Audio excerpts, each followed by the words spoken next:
Aarohi Verma arrived in Dubai chasing success and freedom, but behind the luxury and attention, powerful men were watching her every move, and once her secrets surfaced, there was no escape.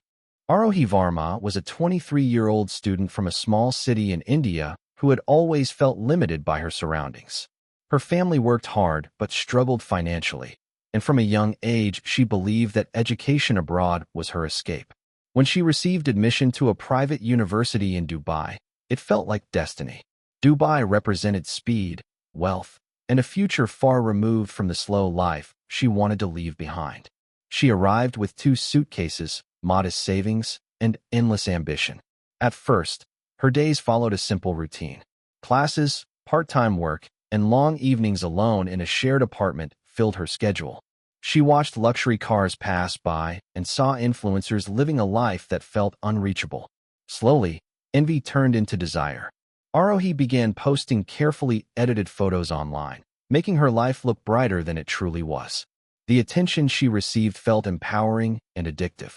Within weeks, strangers with influence started noticing her. Invitations to exclusive places followed, places she could never afford on her own. She told herself this was networking, a smart move in a competitive city. The gap between her real life and her online image grew wider every day. Her classmates believed she was lucky, while her family thought she was thriving through hard work. What no one realized was that Aarohi was standing at the edge of a dangerous transformation. The city that promised opportunity was quietly reshaping her values. Each step she took toward comfort pulled her further away from safety. Without knowing it, she had already entered a world where nothing was free, and every favor came with a hidden cost. The change in Aarohi's life became noticeable after she met a man who moved through Dubai with quiet authority. He was older, well-connected, and surrounded by security that never drew attention to itself. Their connection did not begin with romance, but with access. He introduced her to private lounges, luxury hotels, and circles where rules worked differently. Aarohi felt chosen, as if she had unlocked a secret level of the city that others could only admire from a distance. Soon, gifts replaced casual meetings. A high-end phone, expensive clothes, and regular cash transfers arrived without explanation. Aarohi told herself she was being supported, not owned. She convinced herself this arrangement was temporary, a smart exchange that would help her finish her education without struggle. Her bank balance grew, and so did her confidence. She stopped counting expenses and started planning a future shaped by comfort. However, the relationship came with strict conditions. Privacy was demanded, and questions were discouraged. Aarohi learned when to stay silent and when to disappear. Her social media became carefully controlled, showing luxury without revealing sources. The secrecy made her uneasy, but the rewards drowned out her doubts.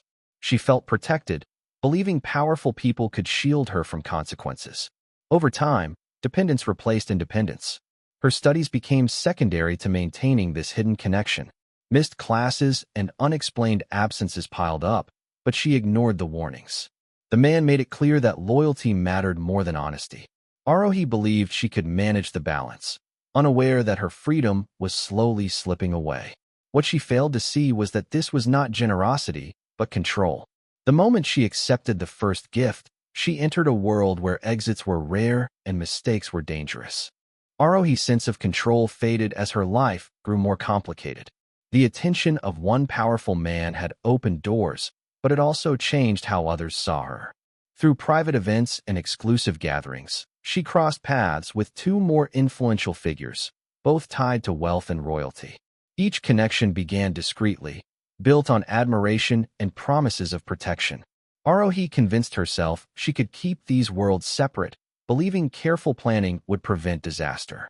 With each new arrangement, her lifestyle escalated. Multiple residences, international trips, and steady streams of money became normal. She began living on schedules that overlapped dangerously, tracking movements with precision. Her phone became her lifeline, filled with encrypted apps, reminders, and private evidence. She saved screenshots and records, not out of fear at first, but out of habit. Slowly, she began to see information as insurance. The pressure grew heavier with every secret she carried. Each man believed he was the only one.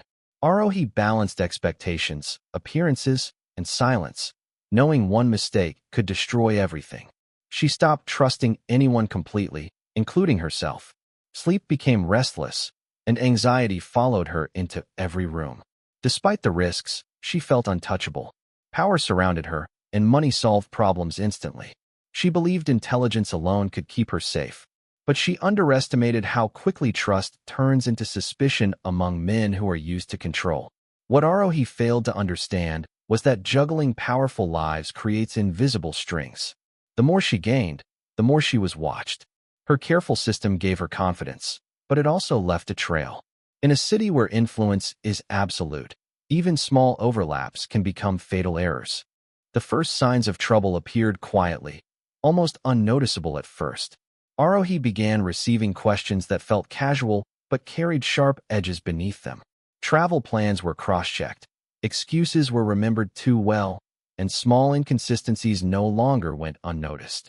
She realized that the careful balance she had built was starting to crack. The sense of safety she once felt was slowly replaced by constant alertness. Her phone stopped being a tool of control and became a source of fear. Messages arrived at odd hours, some demanding immediate attention, others simply reminding her that she was being observed. Aarohi reduced her movements, avoided public spaces, and stopped attending university regularly. Her world shrank to private rooms and guarded entrances. The freedom she chased now felt distant and unreachable. Financial pressure also changed. Support became conditional, tied to obedience rather than generosity. Missed expectations led to silent punishment, delayed payments, and sudden coldness. Aarohi understood that she was no longer valued for charm alone, but judged for compliance. Every favor now carried a test. She considered leaving Dubai, believing escape could still save her. Quiet plans formed in her mind, involving graduation, travel, and a clean break. But fear held her back. She worried about what secrets might surface if she disappeared too suddenly. The information she once collected for safety now felt dangerous to possess. Aarohi's confidence collapsed into paranoia. She sensed that her name was being discussed in places she could not access. Luxury had lost its shine, and silence became threatening. The fantasy she built had turned hostile, and for the first time, she understood that survival might no longer be in her control. The collapse came faster than Aarohi expected. What she feared as a distant possibility arrived without warning. A private file began circulating among influential circles, shared quietly but with devastating speed. It contained financial links, travel records, and images that connected her to 3 powerful men. The document did not come from a stranger. It came from someone with access, patience, and intent. Aarohi sensed the shift immediately. Messages stopped arriving, then returned with a colder tone. Meetings were canceled without explanation. Doors that once opened instantly were suddenly closed. She understood that discretion had been replaced by damage control, and she was now the damage. Her name had become a liability. Panic set in. She erased social media accounts, wiped secondary phones, and avoided places she once frequented. University officials noticed her absence, but no questions followed. Friends who once envied her lifestyle stopped responding. Isolation wrapped around her quickly, tightening with every hour. She tried to assess who had betrayed her, but suspicion pointed everywhere. The information she believed gave her power had escaped her control. What she did not know was whether the leak was intentional blackmail, a warning, or preparation for something worse. In a world built on reputation, exposure was unforgivable. Aarohi attempted to negotiate silently, hoping silence and disappearance might calm the situation. But the forces now moving were far beyond her reach. The scandal threatened names protected by wealth, influence, and fear. In that moment, Aarohi realized a painful truth. She was never part of their world. She was only a secret, and secrets are erased when they become dangerous. The final night arrived without drama, making it more unsettling than any warning could have been. Aarohi left her apartment carrying only essentials, dressed simply, avoiding anything that would attract attention. Her movements appeared deliberate, as if she had accepted that this meeting could not be postponed or avoided. Security cameras later showed her entering a private property far from the city's crowded areas, a place shielded by high walls and silence. Inside that space, events unfolded beyond any record. No calls were made from her phone after that point. No messages were sent. Her digital presence went completely dark. By morning, the routine of the city continued as usual, unaware that something irreversible had occurred overnight.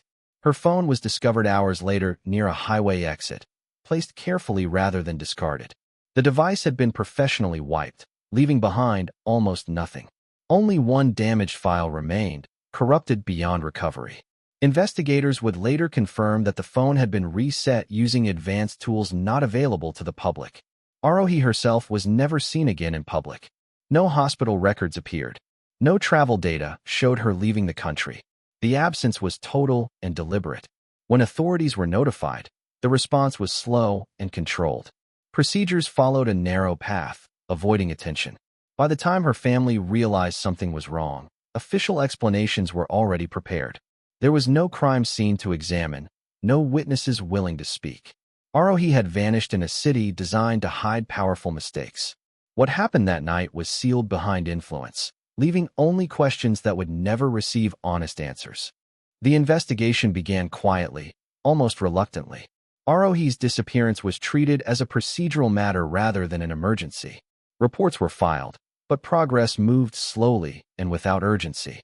Authorities focused on surface details, avoiding deeper connections that might complicate the case. Her student records, rental history, and immigration status were reviewed, yet the larger picture remained untouched. Financial trails led nowhere. Bank accounts that once showed heavy activity were suddenly empty or closed. Transactions had been rerouted through layers of intermediaries, leaving no clear source. Surveillance footage from key locations was either missing or unusable due to technical issues. Requests for additional data were denied or delayed indefinitely. People who had interacted with Aarohi became unreachable. Some left the country, others claimed ignorance, and many refused cooperation entirely. Fear was visible even in silence. It was clear that speaking carried risks far greater than staying quiet. Investigators noted the pattern but chose not to challenge it. Eventually, an official conclusion was reached without resolution. Aarohi's case was classified in a way that removed it from active review. The explanation given was vague, suggesting misadventure without evidence. No remains were presented. No timeline was confirmed. The file was closed. In India, her family struggled to understand what had happened. Communication from authorities was minimal and carefully worded. Personal belongings were returned in sealed packaging, offering no answers. The absence of truth became its own form of cruelty. The investigation ended not because questions were answered, but because asking them became inconvenient. Aarohi's disappearance was buried under procedure and pressure, becoming another story where justice paused in the presence of power and never resumed. The investigation began with formality rather than urgency, as if the outcome had already. Time did not bring clarity, only distance. As years passed, Aarohi Verma's name faded from official records but lived on in fragments across the internet. Independent researchers, drawn by inconsistencies in the case, began piecing together what little information remained. Archived posts, cached data, and partially deleted files suggested that Aarohi had been planning an exit. Travel searches, draft emails, and encrypted notes pointed toward fear rather than freedom. One recovered fragment hinted that she believed exposure was inevitable. It suggested she had tried to protect herself by saving evidence, hoping it would keep her alive. Instead, that same information may have sealed her fate. The corrupted file found on her phone became a symbol of everything lost, containing answers locked beyond reach. No official authority revisited the case. The silence remained complete, guarded by wealth and power that no investigation could penetrate. Aarohi's story became a cautionary tale shared quietly online, warning young students about hidden dangers behind luxury and influence. It was not shared as gossip, but as a reminder of how quickly ambition can turn into vulnerability. Her family never received justice, only acceptance forced by time. Without proof, grief had no direction. Aarohi became a ghost within records, erased carefully but not completely. The truth survived only in shadows and unanswered questions. In the end, her story was not just about crime, but about imbalance. When power meets secrecy, accountability disappears. Aarohi Verma's life ended unseen, but her story remains, exposing a system where some lives can be erased without consequence.